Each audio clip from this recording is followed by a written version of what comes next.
Hey, dividend growth stock investors, it's Colby, the DGI Crab, coming to you with some good news. Got another dividend increase for the old DGI Crab portfolio. Nike has rewarded our faith with a dividend increase. If you guys have been watching me since the beginning, you know that Nike has been in my buy zone for a very, very long time. It feels like Nike cannot catch a break. Well, they are rewarding shareholders with a pretty nice dividend increase. So I'm going to get into that here with you today. I'm going to take a look and see what the gigantic athletic wear company has in store for the shareholders. Now, this is not financial advice. I'm not a licensed professional. Do your own due diligence before investing in anything. So Nike, if you have been paying attention, has really had a bad year. Down almost 29% over the course of the year, trading in the 90s. It was, to me, an okay value even then. Not amazing, but, solid. Looked a little underpriced. And then in July, late June, just crashed and burned into the mid 70s, down into the low 70s. They've been trying to recover. There's been some good news in the company. At one point here, you see in late September, they almost got back up to that $90 range, getting all the way up to $88. And then it's just been sort of a slow decline over these last 30, 45 days, back down into the mid 70s again. Well, what Nike has done is they have increased that dividend by 8.11%, going from $1.48 per year per share to $1.60. So 37 cents a quarter up to 40 cents a quarter. And that's going to put their yield at current prices a little above 2%. Now, Nike has been increasing their dividends for actually, I believe the number is more like 21, 22 consecutive years. This 11-year number, I think this was a problem with Seeking Alpha where a stock split kind of messed up their formula a little bit. But their 5-year growth rate's been about 11%. So while an 8% dividend increase is a little bit low based on their standards, it's still quite solid.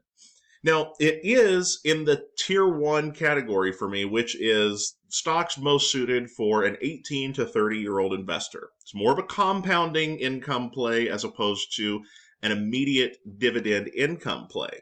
But if we look at the yield history, you could see here, if we go back over the last 10 years, looking at the average yield, Nike has been a stock for a long time now that typically yields right around 1%. Sometimes it's a little higher, sometimes it's lower. 2021, a lot of stocks were really overpriced in 2021. Didn't even hit 1% the entire year. The maximum yield in 2021 it hit was 0.83%. And it's been very consistent for 10 plus years. And then all of a sudden we get to 2024 and they're just getting beat up really bad. Average yield so far in 2024 has been 1.64%. And the yield is, with this dividend increase now, it's actually up above 2%. So what are we to make of all of this with Nike? So some people would look at Nike and they would say, okay, based on their history, maybe they started out as a strong dividend growth company, but as they continue to mature as a company, they have this large market share, but they also have a lot of competition from other upstart brands. Maybe they're going to have a dividend growth rate that slows down. So if we go back here and look at the history of Nike, all the way back here to the 90s, we could see very steady, really aggressive, actually, dividend growth throughout the 1990s. 94 was a little bit of a down year, but most years it was up above 20% on the growth rate. And then from 91 to 2001, kind of weird, tough stock market years. They didn't cut their dividend. They just didn't grow it any. And then 2002, they start the growth back up again. And then I believe in 2012, this may have been a blip for Seeking Alpha, because I have checked that, like Simply Safe Dividends, the dividend growth streak is above 20 years, dating back to 2022. And from what I can tell, I think that that's correct. But if I'm wrong, feel free to fact check me. But I typically, when it comes to dividend growth streak history, I'm going to favor Simply Safe Dividends over Seeking Alpha.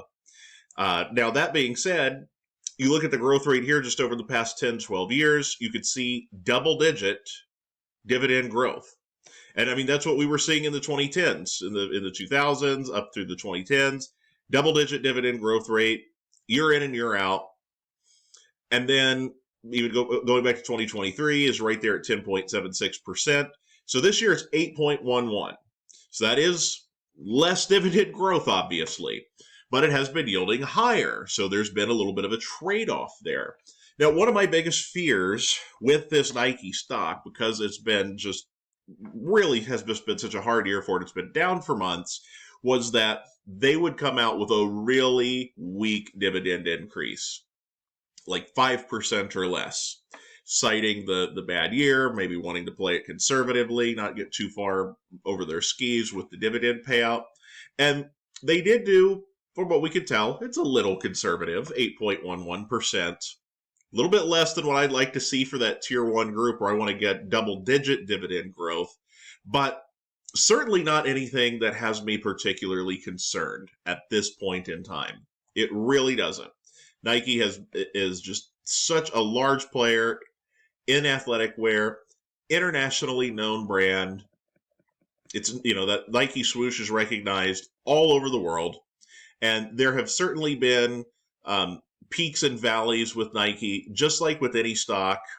But this is just one where they've got plenty of cash flow, and even if they're projecting lower sales growth numbers than they were anticipating maybe 6 or 9 months ago, people are still out there buying Nikes. I absolutely guarantee you that they are. Air Jordans, still a big deal, years and years and years after Michael retired, and it's just not a company or a stock that I'm particularly worried about.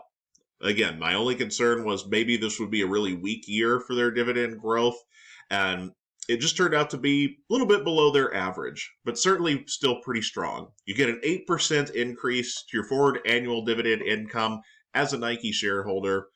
Don't even have to lift a finger, just have to hold those stocks and be patient and wait for the recovery. I'm going to continue to add shares of Nike to my portfolio, especially while it's down here in the 70s. As a matter of fact, I think it still looks like a pretty good deal, all the way up into the 80s, even into the mid-90s. It's going to have to get well up above $100 a share before it gets below my personal buy range, which is yielding 30% or more above the 4-year average yield. And Nike has been doing that for pretty much most of the year. The 4-year average yield is 1.12%. That is starting to creep up, especially the longer they stay down here in the 70s. And I'm factoring in a 4-year average, so that means that as we get into 2025, we're going to start taking 2021 data out of the mix. And as you saw, 2021 was a year where Nike stock was extremely overvalued. So this 4-year average dividend yield will continue to climb up, which means that it has to, that yield's going to have to stay, pretty uncharacteristically high for it to continue to look like a buy in my estimation. But I'm very happy with this one. I feel personally validated for buying Nike shares and for being excited about it trading down here in the 70s. I still don't think it's too late to start adding Nike stock. If you missed it the first time that it dropped, or if you've been keeping your eye on it for a little while now and you haven't pulled the trigger yet, I think you could do so much worse than this one.